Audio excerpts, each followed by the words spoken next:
اعوذ باللہ من الشیطان الرجیم بسم اللہ الرحمن الرحیم۔ اب جو یہ دو آیات آ رہی ہیں یہ پھر بہت عظیم خزانہ ہے قرآن مجید میں۔ عظمت قرآن کے بیان پر یہ بہت ہی جامع مقام ہے افادیت کے اعتبار سے۔ یا ایھا الناس، اے لوگو، قد جاءتکم موعظۃ من ربکم وشفاء لما فی الصدور، دیکھو آ گئی ہے تمہارے پاس نصیحت تمہارے رب کی طرف سے، اور جو روگ تمہارے سینوں میں ہیں ان کی دوا، ان کی شفا۔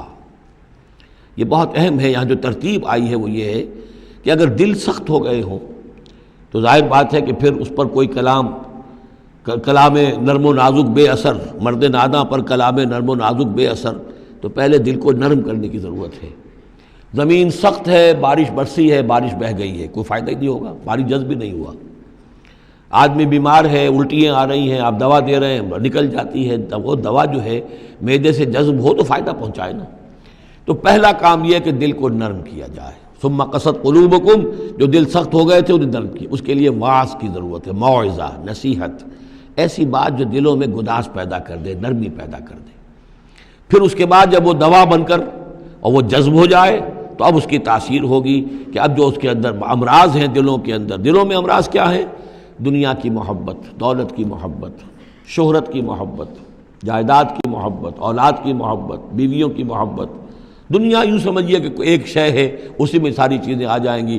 زُيِّنَ لِلنَّاسِ حُبُّ الشَّهَوَاتِ مِنَ النِّسَاءِ وَالْبَنِينَ وَالْقَنَاطِيرِ الْمُقَنطَرَةِ مِنَ الذَّهَبِ وَالْفِضَّةِ وَالْخَيْلِ الْمُسَوَّمَةِ وَالْأَنْعَامِ وَالْحَرْثِ۔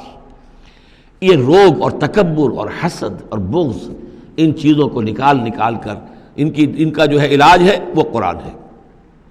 قد جاءتکم موعظۃ من ربکم، قرآن مجید اولاً تو موعظہ ہے، واعظ ہے، نصیحت ہے، پھر شفا ہے، شفاء لما فی الصدور، جو سینوں کے اندر جو روگ ہیں ان کا علاج ہے، وہدن، اور اب ہدایت ہے۔ بیماری اندر سے نکلے گی تو اب قرآن کی ہدایت پر آپ جو ہے عمل کریں گے، اس کی رہنمائی کو عملاً اختیار کریں گے، اور آخری نتیجہ وَرَحْمَةٌ لِّلْمُؤْمِنِينَ، اہل ایمان کے حق میں پھر یہ اللہ تعالیٰ کی سب سے بڑی رحمت۔ الرحمن علم القرآن، رحمان کی رحمانیت کا مظہر اتم یہ قرآن ہے۔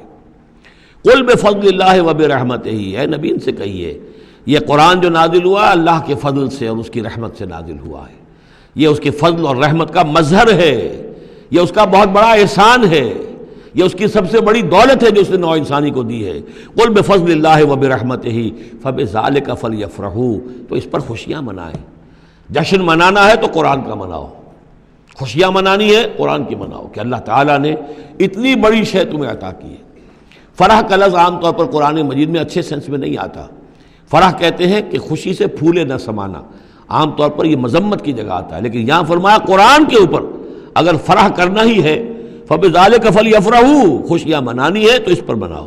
هُوَ خَيْرٌ مِّمَّا يَجْمَعُونَ، وہ جو کچھ تم جمع کر رہے ہو ساز و سامان دنیاوی، اور تم کہاں سے لے کر آئے ہو، تم نے سجاوٹ کے لیے سامان جمع کیا ہے، ڈیکوریشن پیسز جمع کیے ہیں، کہاں سے اینٹیکس لے کر آئے ہو، پیسے خرچ کیے ہیں، یہ ساری چیز جمع کر رہے ہیں، ان سے کہیں بہتر ہے یہ قرآن۔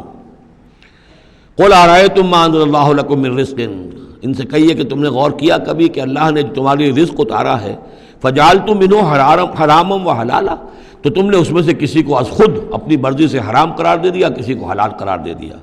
قُلْ اللَّهُ أَذِنَ لَكُمْ، ان سے پوچھئے کیا اللہ نے تمہیں اس کا حکم دیا ہے؟ ام علی اللہ تفترون، یا تم یہ اللہ کے اوپر افترا بازی کر رہے ہو؟ یہ ساری باتیں جو ہم پڑھ چکے ہیں سورہ نام میں آ چکی ہیں، پھر سورہ مائدہ میں آخری بات آئی تھی کہ یہ جو ان کے ہاں من گھڑت شریعت بنی ہوئی تھی۔ وما ظن الذین یفترون علی اللہ الکذب یوم القیامہ، اور کیا گمان ہے ان لوگوں کا کہ جو اللہ کی طرف غلط باتیں منسوب کر رہے ہیں کہ قیامت کے دن کیا حشر ہوگا ان کا۔ ان اللہ لذو فضل علی الناس، یقیناً اللہ تعالیٰ تو بندوں کے حق میں بڑے فضل والا ہے، ولیکن اکثرہم لا یشکرون، لیکن ان کی اکثریت جو ہے وہ شکر گزار نہیں ہے، وہ اللہ کی نعمتوں کا حق نہیں مانتی۔ تو اس حصے کے اندر خاص طور پر یہ دو آیتیں جو آئی ہیں قرآن مجید کے بارے میں، کوشش کیجئے کہ ان کو تو یاد کر لیں، اور اس میں جو ترتیب ہے وہ بڑی اہم ہے کہ پہلے دل میں نرمی ہو تاکہ پھر قرآن اس میں جذب ہو۔ چوں بجاں در رفت جا دیگر شود، اگر جیسے چکنے گھڑے کے اوپر پانی گرا اور بہہ گیا، اندر جذب نہیں ہوا تو فائدہ کیسے ہوگا؟ تو دل کی نرمی کا سامان بھی قرآن میں ہے، دوا بھی قرآن ہے، ہدایت بھی قرآن ہے، رحمت بھی قرآن ہے۔ اس اعتبار سے اللہ تعالیٰ کی سب سے بڑی نعمت نوع انسانی کے لیے قرآن حکیم ہے۔ صدق اللہ العظیم۔